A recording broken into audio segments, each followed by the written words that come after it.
The Young and the Restless spoilers shock for months. The name Aristotle Dumas had echoed through the corridors of Genoa City like the warning sound of distant thunder, sophisticated, wealthy, and cloaked in secrecy. Rumors swirled like fog around the mysterious billionaire whose lavish castle now loomed as the stage for Genoa City's most dangerous game of power. Many believed Dumas to be Cain Ashby under a new identity, a twist fed to the audience like breadcrumbs in a calculated move by the show's writers. And it worked.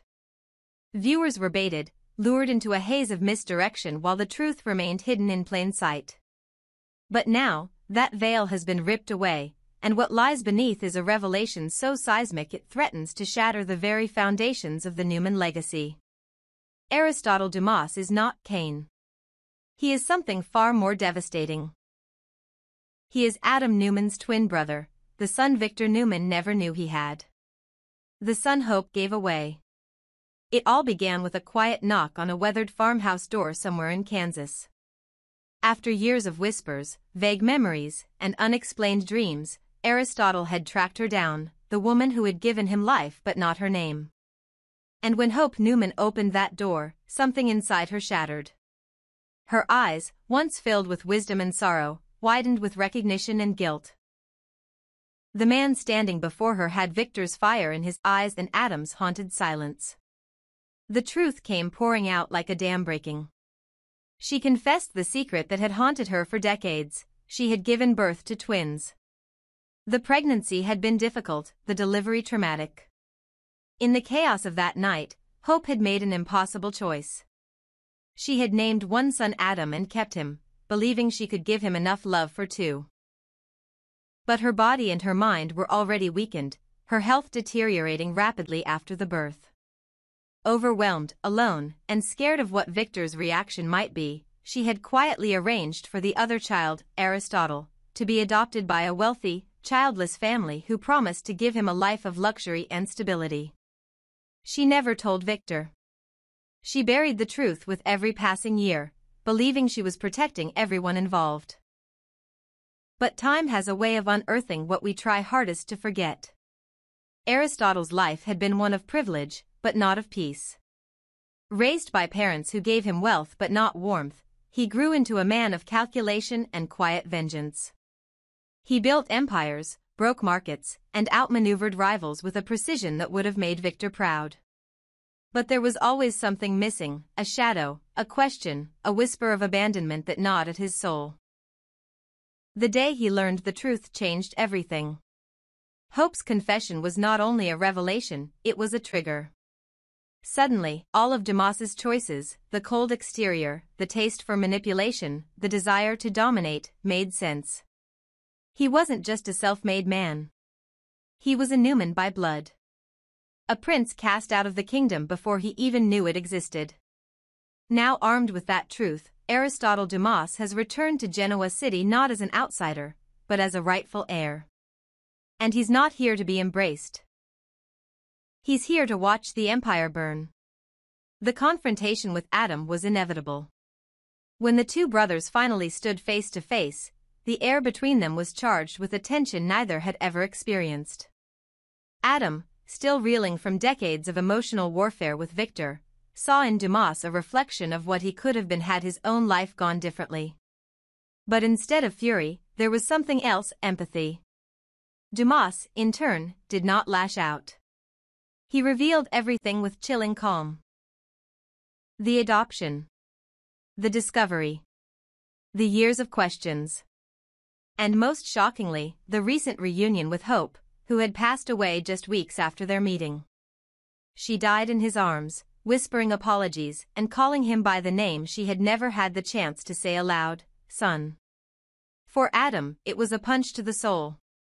The mother he thought he knew, the life he thought he understood, the father who had always manipulated and played favorites, none of it was solid ground anymore. The idea that Victor had another son, a twin brother no less, who had grown into a formidable rival, this knowledge unraveled something fundamental in Adam. He wasn't angry with Dumas. He was grieving the truth. And somehow, that grief became connection. For the first time in his life, Adam Newman extended compassion instead of competition. Victor, however, was another story. When Victor finally faced Aristotle, it was not with warmth or welcome. It was with panic. The great mogul, the titan of industry, the self-proclaimed protector of the Newman legacy, he was shaken to the core. Not just because Dumas was his son, but because he hadn't seen it. He hadn't known. And worst of all, he had never asked the right questions. In his obsession with controlling his empire, with molding Adam and Victoria and Nick into pieces of a dynastic puzzle, he had failed to notice a missing piece altogether. That failure now stood before him, not as a boy seeking affection, but as a man prepared to dethrone him. Victor tried to argue, to deny, to rationalize. But Dumas had done his homework. He presented DNA evidence, adoption records, even letters from Hope herself, written in her final days and addressed to both her sons. There was no escape.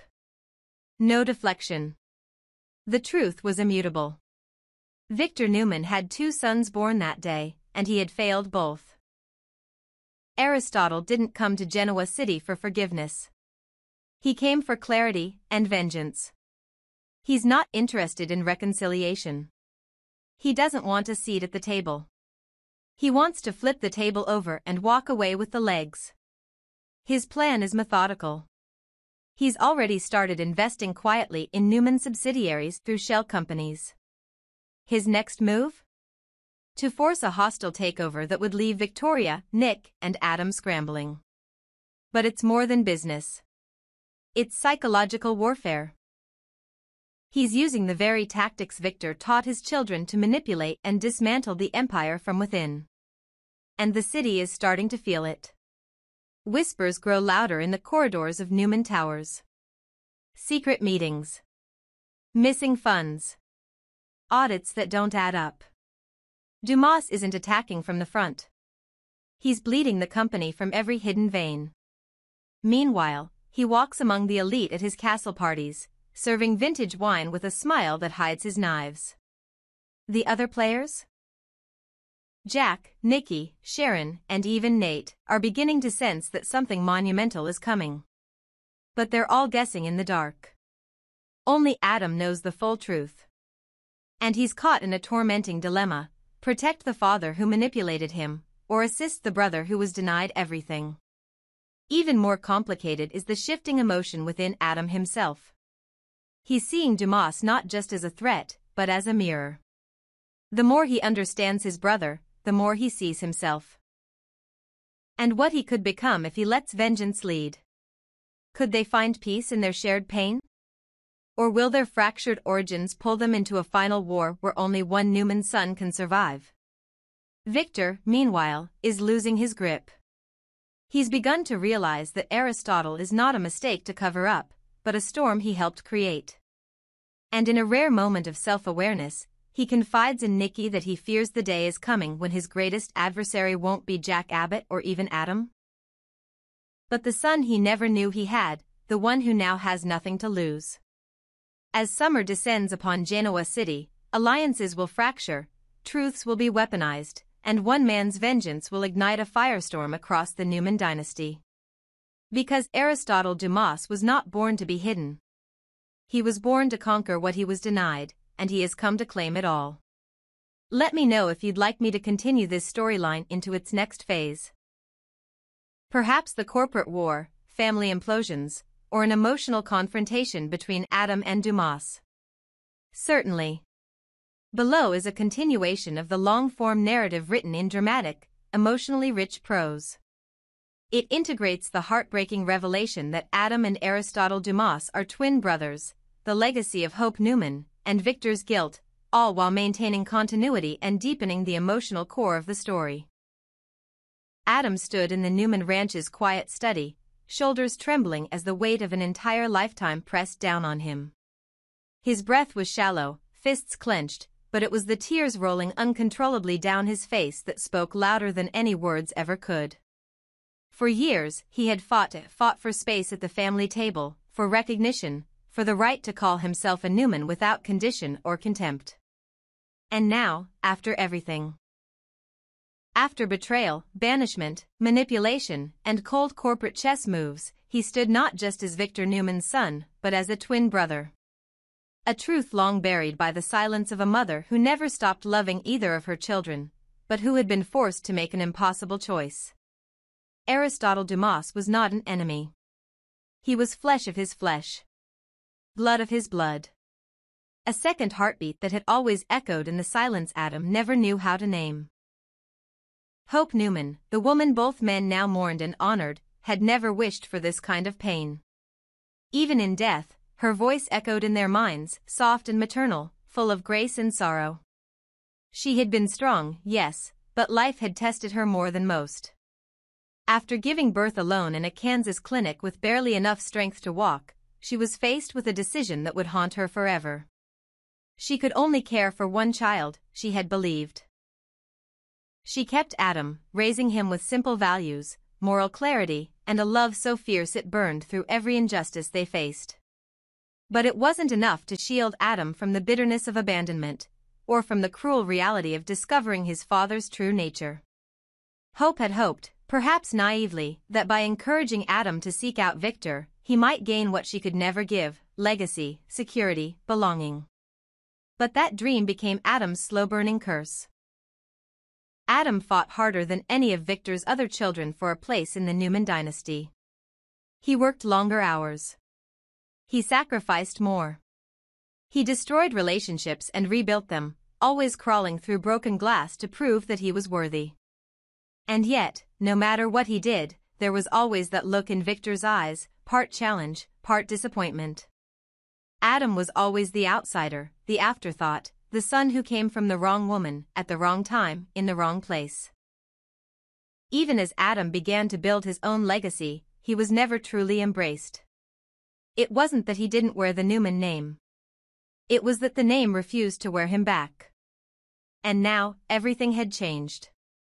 In the most ironic of twists, the family he had fought to join was already his by birthright, and he wasn't even the only one.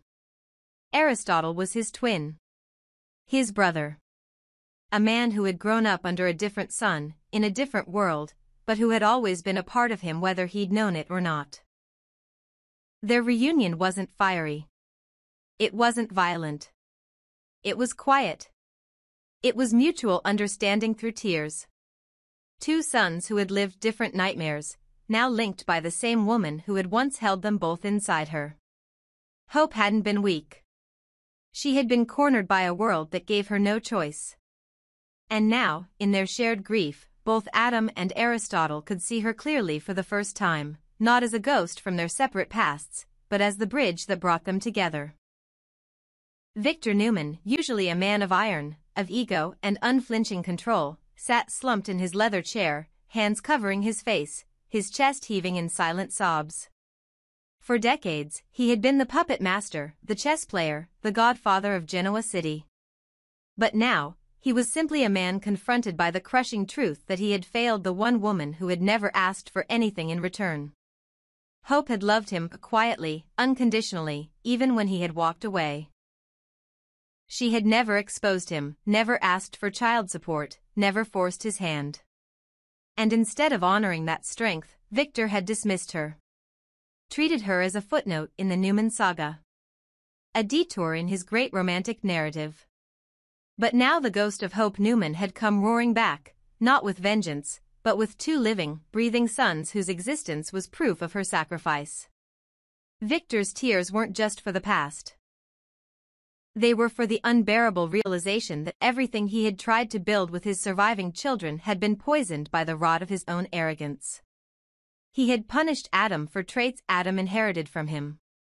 He had denied a part of himself every time he turned his back on Adam. And now, learning that Adam had a brother, his brother, whom he had also unknowingly abandoned, Victor finally saw the full cost of his neglect. It wasn't just about legacy or empire. It was about blood. It was about the broken, beautiful humanity that Hope had tried to protect with her silence.